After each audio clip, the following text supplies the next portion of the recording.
আসসালামু আলাইকুম প্রিয় দেশবাসী। আমরা আজকে একটা ব্লাড ক্যান্সার বাচ্চা, ওর অবস্থান আলহামদুলিল্লাহ 3 দিন একটু ভালো। সবাই দোয়া করবেন এর জন্য পরিপূর্ণ সুস্থ হয়ে ওঠে, এই আবেদন। তো ওনার গার্জিয়ানের সাথে একটু আলাপ করি। আপনার বাচ্চার কি সমস্যা হয়েছিল? ক্যান্সার, মুখ দিয়ে ব্লাড পড়ছে।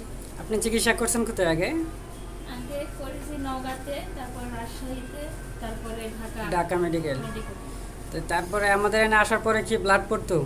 হ্যাঁ, ব্লাড পড়তো। মুখ দিয়ে অনগত ব্লাড যাচ্ছে, আর তার প্লাটিনও অনেক কমে গেছিলো। চলেন স্যারের সাথে আমরা রিপোর্ট নিতে কথা বলি। স্যার আসসালামু আলাইকুম।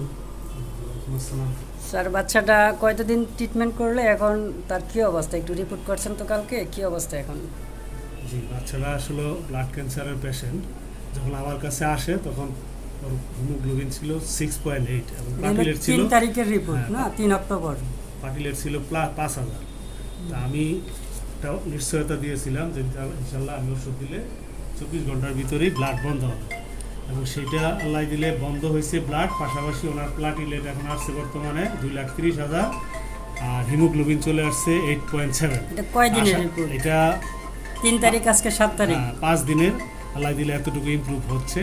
আশা করি 1 মাস যদি ঠিকমতো ওষুধ খাওয়ায় আর রক্ত দিতে হবে না আশা করি, এবং প্লাটিলেট এবং হিমোগ্লোবিন দুইটাই বাড়বে ইনশাআল্লাহ। এই আপনার বাচ্চা এখন কি অবস্থা? আলহামদুলিল্লাহ, এখন একটু ভালো আছে। এই 4 দিন ট্রিটমেন্ট করে আলহামদুলিল্লাহ আপনি খুশি তো, না? সবাই দোয়া করি যেন বাচ্চাটা তার অবস্থান ভালো হয়। আপনাদের নৌকা কোন জায়গায় বাড়ি? রায়নগর থানা। কি করুন বুঝতে পারতেছি না। শেখ, সবাই দেশবাসীর কাছে এটাই বলি, আমরা দোয়া করি যেন তার জীবনটা ফিরে পায় আল্লাহ। এছাড়া তো কিছু করার নাই। যে 4 দিনে একটা অবস্থান ভালো, যেন বাকিটা সময় ট্রিটমেন্ট করার পরে তার একটা নতুন একটা জীবন ফিরে পাই। ঠিক আছে।